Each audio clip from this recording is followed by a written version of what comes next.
Dan bisa untuk mengupas lebih dalam terkait maraknya kasus pencabulan yang dilakukan oleh keluarga sendiri, kita sudah tersambung dengan Hempri Suyatna selaku pengamat sosial UGM. Selamat pagi Mas Hempri. Ya, melihat Selamat pagi. ada banyak. Selamat pagi Mbak Nabila, selamat pagi Mas Togi.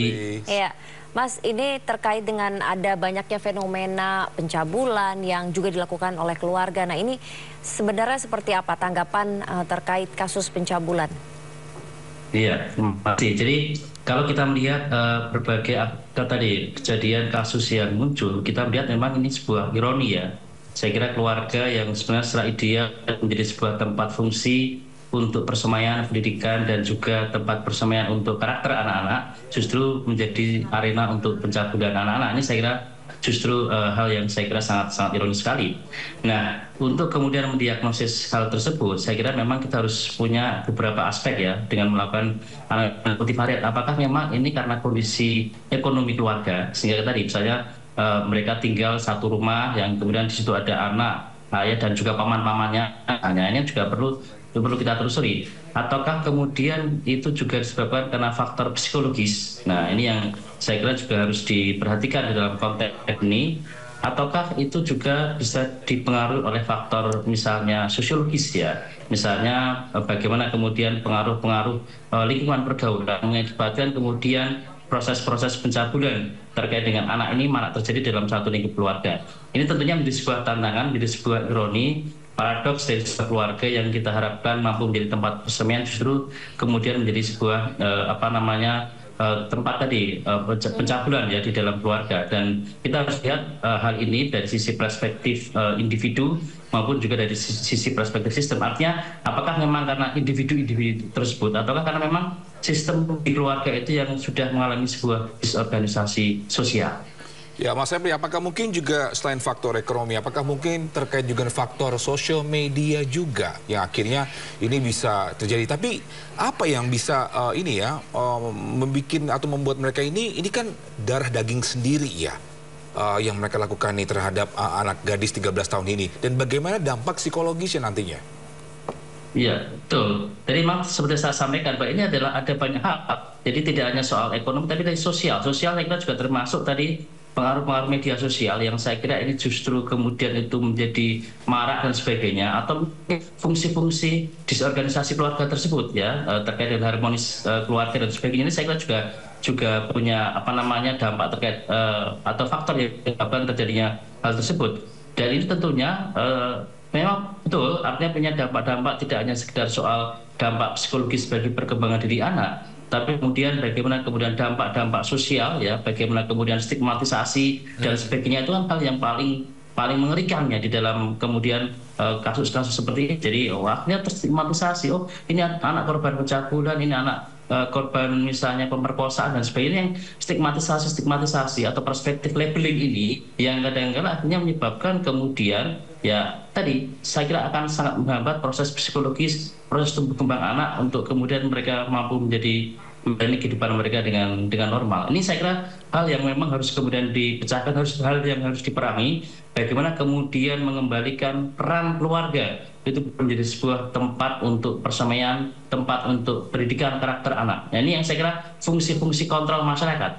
Ya, sejauh mana kontrol masyarakat? Karena kalau kita lihat banyak misalnya dimensi-dimensi ya dunia yang semakin kapitalistik, dunia yang semakin egoisme individu, itu kan akhirnya menyebabkan kemudian kontrol-kontrol sosial terhadap misalnya keluarga, terhadap individu itu menjadi lemah. Orang dituntut kerja dan kerja, orang dituntut untuk kemudian misalnya ya tergelayut dengan misalnya ya kapitalistik, dan akhirnya ya fungsi-fungsi di keluarga mengalami apa yang disebut dengan dehumanisasi, yang akhirnya menyebabkan kemudian proses-proses misalnya kriminal, proses pencabulan yang banyak terjadi di sekitar kita.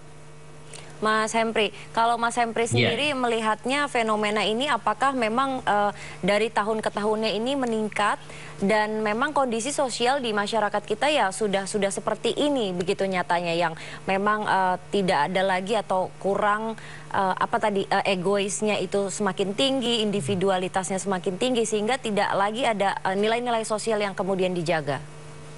Iya, sepakat Mbak Nabila. Artinya memang kalau kita lihat bahwa memang kasus-kasus semacam ini malah terjadi ya, Dan ini saya kira secara makro juga dampak dari dehumanisasi pembangunan.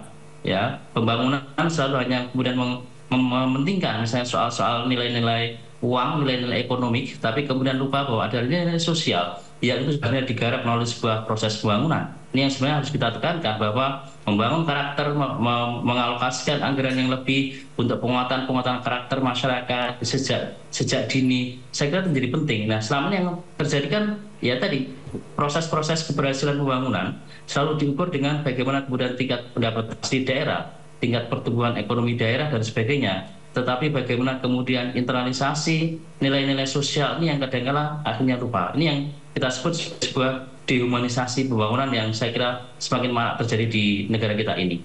Ya, apakah mungkin pemerintah pun juga harus menggerakkan dari segi edukasi, mengedukasikan kembali norma-norma keluargaan, sosial, dan sebagainya?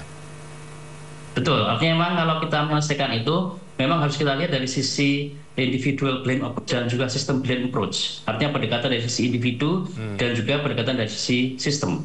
Nah, di pendekatan dari sisi individu adalah bagaimana kemudian tadi nilai-nilai sosial, pengembangan karakter misalnya. Kan sekarang ini agak kurang ya ruang-ruang publik yang kemudian orang kemudian bisa kemudian bersilaturahmi, orang kemudian bisa berdiskusi terkait dengan berbagai persoalan-persoalan sosial di sekitar kita itu sekarang jarang, karena orang selalu dituntut kerja dan akhirnya kemudian internalisasi nilai sosial, sosialisasi dengan warga dan sebagainya itu menjadi hilang.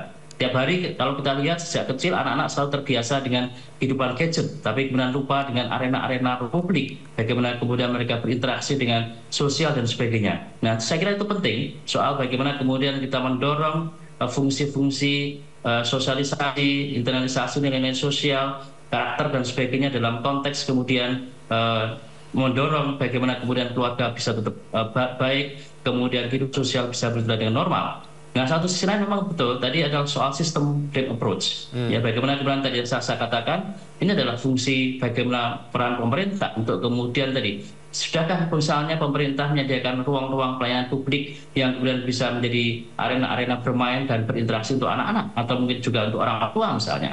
Sejauh mana misalnya kalau kita dulu lihat ada misalnya arena-arena yang kemudian kita bisa duduk bersama, arisan, kemudian tradisi-tradisi sosial. Sekarang kan peranan mulai hilang. Padahal arena-arena sosial tersebut, arena-arena publik, tradisi-tradisi sosial itu menjadi sebuah sarana yang menurut saya itu cukup efektif di dalam rangka untuk mengendalikan berbagai bentuk-bentuk perilaku-perilaku negatif yang saya kira ini banyak terjadi akhir-akhir ini. Ini yang artinya memang harus pendekatan dari individu dan juga pendekatan dari sisi sistem. Belum lagi nanti saya kira penegakan hukum saya kira juga harus menjadi bagian penting untuk kemudian mengedukasi dan melakukan shock terapi terhadap mungkin mereka yang melakukan pelanggaran terhadap mungkin soal-soal pencabulan anak dan juga berbagai bentuk kegiatan kriminalitas lain.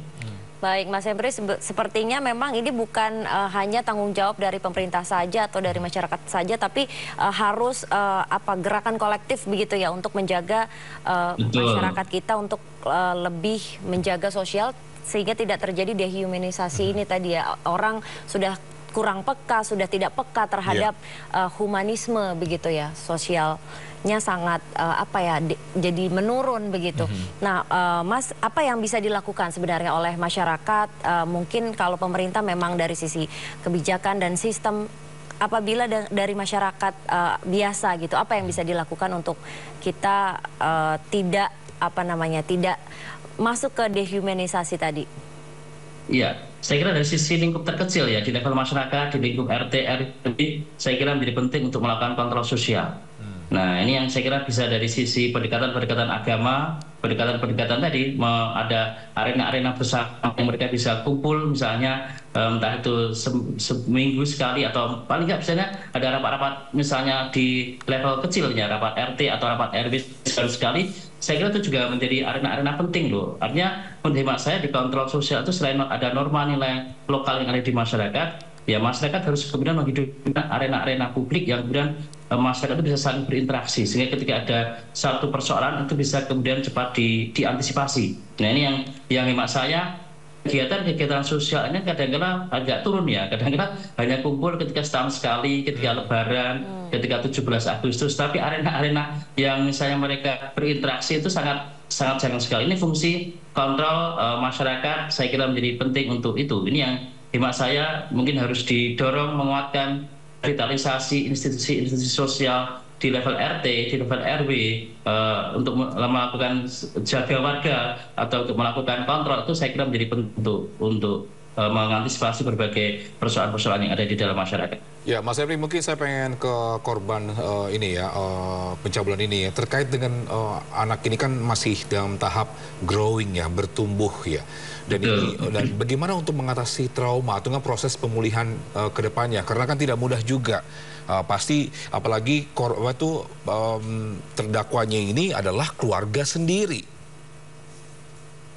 Iya, betul. Ini juga harus dipikirkan ya dari sisi pendampingan anak. Artinya memang menurut hemat saya perlu ada semacam crisis center. Nah, ini yang kira-kira harus menginduk kemana? Apakah mungkin ada tempat-tempat trauma healing yang itu disediakan oleh pemerintah, saya melalui di puskesmas misalnya, yang paling sebagai unit pelayanan terkecil, saya kira perlu ada bentuk-bentuk crisis center, tempat-tempat pengaduan, atau mungkin tempat yang paling enggak tidak hanya sekedar kemudian mereka melakukan konsultasi, tapi bagaimana kemudian mereka memberikan advokasi, memberikan pendampingan dan sebagainya agar anak tetap tumbuh berkembang dengan baik. Ini yang harus saya kira kasus-kasus semacam ini kan banyak, tidak hanya soal kasus pencabulan. Nah di level lain saya kira juga banyak ya masalah-masalah misalnya tingkat mental health, tingkat stres karena pinjol zaman online dan sebagainya. Ya tapi ini yang harus di level pemerintah saya kira juga harus menyediakan tempat-tempat layanan-layanan khusus ya mental health, mental healing apa yang artinya berfungsi untuk kemudian melakukan berbagai kegiatan preventif ya, kemudian melakukan tindakan untuk pendampingan ya, ataupun nanti tindakan untuk melakukan misalnya tadi bagaimana kemudian mereka mendorong anak agar tetap kemudian bisa tumbuh kembang anak dengan baik. Ini saya kira perlu dimunculkan karena saya kira isu-isu tingkat stres di masyarakat kita semakin tinggi, tidak hanya soal isu pencabulan, saya kira isu-isu lain saya kira juga butuh bentuk-bentuk penanganan semacam crisis center atau kemudian tempat-tempat untuk healing bagi mereka yang mengalami berbagai masalah-masalah sosial, dan ini yang saya kira mungkin masih kurang di kita ya di level-level terkecil itu. Ya, ini itu saya kira Mas Togi. Baik, jadi memang harus ada beberapa cara dan juga ini caranya yang harus dilakukan kolektif begitu ya oleh pemerintah, oleh masyarakat. Kemudian juga wadah-wadah sosial ini harus dikembangkan lagi dan juga adanya tadi preventif sosialisasi dan juga crisis center apabila memang ada orang-orang yang bisa mengadukannya dengan mudah begitu. Baik, terima kasih banyak Mas Hempri Suyatna, pengamat sosial UGM, sudah bergabung bersama kami di Sindo Morning Show. Terima kasih Mas, salam sehat. Selamat.